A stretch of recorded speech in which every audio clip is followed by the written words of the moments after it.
Salut à tous, j'espère que vous allez bien. Aujourd'hui, on va continuer un petit peu notre petite série sur le portrait au fusain et on va dessiner cette oreille qui est mon oreille. Donc voici le modèle qu'on va utiliser. Pour connaître le matériel, je vous recommande de voir un petit peu les vidéos précédentes de cette même série.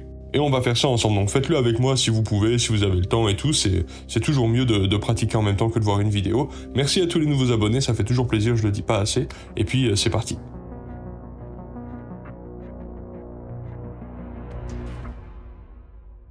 Alors c'est parti, on va commencer à faire le croquis au crayon, un petit peu comme les autres vidéos que j'ai fait précédemment sur le dessin de portrait au fusain.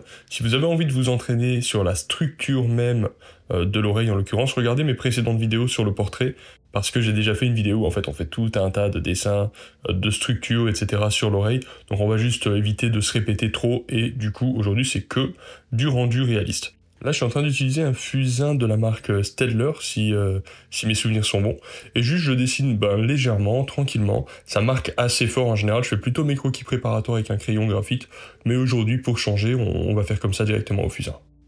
Au risque de me répéter, parce que c'est certainement pas la première fois que je le dis, mais essayez vraiment de dessiner super légèrement comme ça quand vous commencez votre croquis, parce que ça vous permettra de corriger, et puis de ne pas y aller trop fort. En général, on voit surtout les dessinateurs débutants dessiner leur croquis avec beaucoup trop de force, quoi, tout simplement. Et paradoxalement, ensuite faire des ombres avec pas assez de force. Donc faut faire un peu l'inverse, faut y aller tranquille au début, puis petit à petit construire un petit peu, au fur et à mesure que notre confiance en notre dessin se développe, quoi. On peut y aller avec un petit peu plus d'assurance après. Enfin bref, je vais aussi dessiner la limite entre l'ombre et la lumière. Ça, c'est quelque chose d'assez important. C'est une zone qui s'appelle le terminateur, la bosse de l'ombre. Moi, j'aime bien l'appeler la frontière du clair-obscur, mais ça veut simplement dire que c'est la frontière entre l'ombre et la lumière. Si vous voulez plus de détails sur cette partie bien spécifique d'un objet, qui bouge évidemment selon les situations d'éclairage, je vous recommande de vous fournir mon bouquin, il y a un lien en description. Vous pouvez le trouver un peu partout, mais là je vous mets un lien Amazon, c'est ce qu'il y a de plus pratique probablement. Et là on rentre vraiment dans le détail du pourquoi, comment le réalisme ça fonctionne, etc. Et notamment on parle de cette fameuse frontière clair-obscur, quoi. Ensuite, avec cet outil dont j'ignore le nom, j'ai complètement oublié, je vais commencer à appliquer des gris un petit peu partout. Donc on va utiliser ce petit couteau avec la mousse là qui va permettre d'avoir des gris super légers, super étalés. Et ensuite, on va aussi utiliser l'estompe pour avoir des gris un peu moins légers. En fait, c'est juste que ces deux outils, en fait, ils permettent de couvrir énormément de terrain, super rapidement, et l'estompe va avoir un côté un petit peu plus franc, un peu plus direct, un peu plus foncé, et le petit couteau en mousse, lui, va être un petit peu plus léger. Après, ça dépend énormément du type de poudre que vous utilisez. Là, moi, c'est de la poudre de charbon, celle que j'ai est pas forcément très très dense, donc ça va faire des gris qui restent quand même assez pâles, on va dire, disons. Et voilà le résultat pour le moment. Donc à ce stade, c'est extrêmement laid, mais vous inquiétez pas, on construit petit à petit nos valeurs. Je vais prendre un crayon, celui-ci c'est un crayon compté, donc c'est aussi du fusain. Et cette fois-ci, pour le coup, je vais travailler un peu plus en hachure et je vais vraiment travailler, je vais tout simplement dessiner comme on ferait avec un crayon normal, quoi. Donc je vais garder en tête, bien évidemment, mes valeurs, les foncés, les clairs, bien sûr, mais aussi, est-ce qu'un contraste va être plutôt dur, est-ce qu'il va être plutôt souple, ce genre de choses. Il va y avoir des transitions de valeurs entre le clair et le foncé qui vont être de nature différente, quoi, tout simplement. Donc ça, c'est important de pouvoir l'observer. Vous pouvez voir aussi qu'au fur et à mesure que je dessine, je fais aussi des hachures directionnelles dans le sens de la forme. Ça, c'est aussi quelque chose qui va vous aider à donner un rendu plus réaliste et en fait à donner plus facilement l'information de la forme en 3D, en fait, d'une certaine façon. Ça, ensuite, sur la fin du dessin, on ne verra plus trop les hachures directionnelles. Certaines personnes adorent les garder très visibles, notamment dans l'art académique russe, ça se voit énormément, c'est très très beau, ça donne un côté très structurel au dessin. D'autres personnes, notamment plutôt dans l'art académique européen, préfèrent les estomper, puis au final, ça devient plus lisse. Bon, faites bien comme vous voulez, mon avis, le rendu final ne dépend que de vous, et ça, c'est quelque chose qui vous est un petit peu propre. Et les hachures, c'est aussi quelque chose qui va vous permettre, qu'on les voit à la fin ou non, de constamment garder à l'esprit, en fait, la forme des volumes que vous êtes en train d'observer. Donc c'est aussi une façon de témoigner de votre compréhension du volume, en fait, et aussi de vous exercer. Donc c'est quand même intéressant de le faire, même si c'est un peu plus laborieux que tout simplement mettre du gris. Là, pour la partie ombre portée sous l'oreille, je fais juste des ombres croisées pour le coup, des hachures croisées, pardon, pour faire l'ombre. Bref, dans tous les cas, pour le moment, le but c'est juste de monter ces valeurs petit à petit de façon assez progressive et surtout de pas trop gommer et de garder en tête que finalement, il y a du gris quasiment partout, donc c'est pas un problème de foncer de façon globale. Quand vous vous sentez prêt, ça aurait pu être un peu plus tard, hein, là je l'ai fait peut-être un petit peu tôt, j'ai mis la gomme mie-de-pain au bout de mon crayon, là, cette espèce d'outil un peu bizarre que vous voyez, c'est juste ça, c'est la gomme mie-de-pain que j'ai mis au bout du crayon, ça permet juste d'aider un peu, c'est un peu plus maniable comme ça, voilà, bon c'est pas très important, et tout simplement de revenir faire ressortir quelques lumières.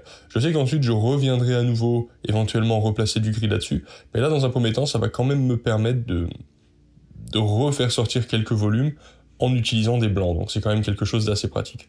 La gomme mie-de-pain, si vous connaissez pas, vous devez absolument vous en acheter une, hein. C'est un outil absolument indispensable pour le dessinateur.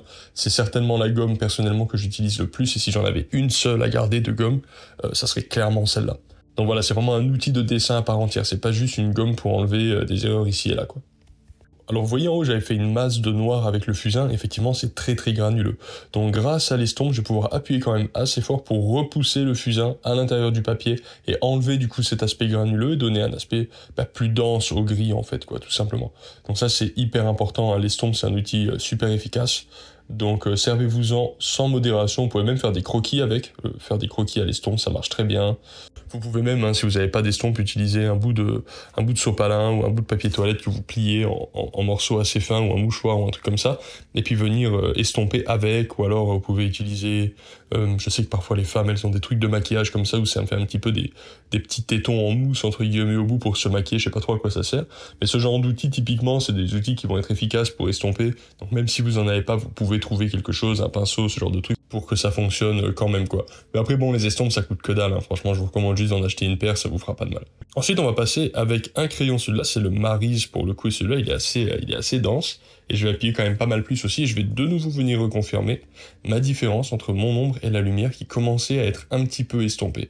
Donc là je vais pas hésiter à venir chercher des foncés qui sont quand même assez denses dans toute la partie qui est à l'ombre, et aussi dans les ombres d'occlusion, donc dans les crevasses, quoi. Ensuite avec le doigt je vais venir un petit peu estomper, tout à l'heure je parlais de justement d'estompes, de pinceaux et tout, en vrai hein, clairement avec le doigt on fait déjà beaucoup de travail, après il peut y avoir des estompes qui ont des formes différentes, c'est plus ou moins précis, enfin, il y a des subtilités, mais c'est clair que bosser avec le doigt aussi ça marche super bien, la preuve quoi. Faut juste pas avoir les doigts humides en fait, c'est tout, à part ça tout est bon. Et après, vous voyez en fait le rendu, c'est-à-dire la partie un petit peu finale où on fait en sorte que le dessin devienne joli, plus réaliste. C'est vraiment juste une question de refaire exactement tout ce qu'on a fait, c'est-à-dire repérer ses foncés, repérer ses clairs, travailler ses modelés, etc. Mais juste en passant plus de temps dessus. C'est juste une question de temps dépensé sur le dessin d'une certaine façon. Lorsqu'on a bien compris ses fondamentaux, après, on a juste à répéter en fait ses connaissances en affinant un petit peu le résultat et en essayant d'observer un petit peu ses volumes. C'est beaucoup un travail d'observation, de comparaison de valeurs par rapport à la référence qu'on a ou au modèle vivant si on a la chance d'avoir un modèle vivant.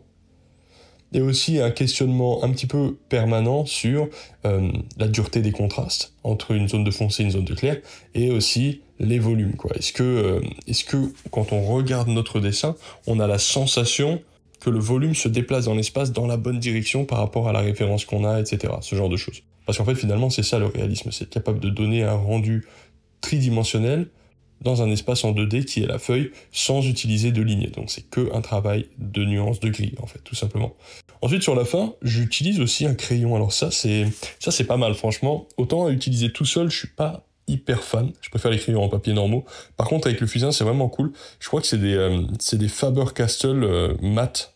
Et en fait, donc, ils brillent pas. Donc, ils brillent quand même, hein. C'est pas non plus ultra mat. Mais c'est beaucoup plus mat que du graphite normal. Et aussi, c'est pas mal foncé. C'est des crayons qui peuvent aller dans des densités assez importantes. Et c'est vrai que quand on utilise du charbon, le crayon à papier, c'est un peu palo quand même. C'est un petit peu, ça manque un petit peu de puissance, sauf pour faire des gris peut-être vraiment très clairs. Donc ça peut être intéressant. Et plus je me lance un petit peu dans la pratique du charbon, plus je me rends compte que ce qui est intéressant, c'est de faire du mix média. Il y a beaucoup de gens qui font ça, les gens qui ont des gros niveaux dans les dessins et tout. Il y a beaucoup de gens qui mélangent le pastel, le charbon, le crayon à papier quand il faut. Toutes les méthodes en fait sèches, on va dire, qui se permettent de les mélanger. Tout comme on voit certaines personnes qui mélangent l'acrylique, l'huile, etc. Bon, pas mélanger dans tous les sens, mais il y a quand même des choses qu'on peut faire. Et c'est quand même intéressant, je pense. Par exemple, certains médiums se prêtent plutôt plus aux grandes surfaces, comme le pastel, par exemple. Typiquement, pour remplir de grandes surfaces de noir très très dense, le pastel, je pense que c'est ce qu'il y a de plus efficace en médium sec. Et pour faire des tout petits détails bien précis, avec des nuances de gris fines, etc., là, pour le coup, je pense que le crayon à papier, ou alors une bonne utilisation du charbon, ça sera quand même beaucoup plus approprié. Donc selon aussi vos désirs et tout. Mais voilà, du coup je pense que ça peut être intéressant de s'orienter vers des techniques hybrides, de sorte à en fait tirer parti de chacun des médiums, quoi. C'est souvent ce que je dis d'ailleurs, hein, quand je parle des fondamentaux, etc. Je le dis tout le temps.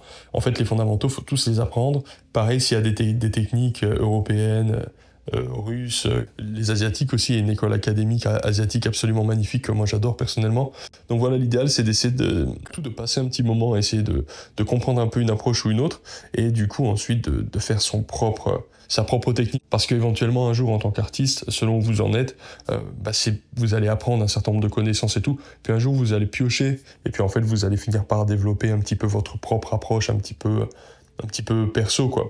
Moi, pour le moment, par exemple, avec le charbon et tout, j'ai pas d'approche personnelle, je suis que dans une étape de recherche, mais pour le crayon à papier ou pour la peinture, etc., forcément, avec le temps et la pratique, on finit par avoir ses propres automatismes d'une certaine façon, et le fait d'apprendre des écoles différentes et d'essayer d'apprendre, on va dire, des meilleurs, c'est quelque chose qui va vous permettre de prendre des automatismes qui sont des bons automatismes, parce que quand on est autodidacte, il y a tout un tas d'automatismes qu'on prend qui sont des mauvais automatismes, et qu'après on est obligé de désapprendre si vraiment on veut progresser, parce qu'on peut aussi tout simplement avoir l'habitude de faire des choses qui sont finalement pas optimales, quoi. Donc bon, voilà.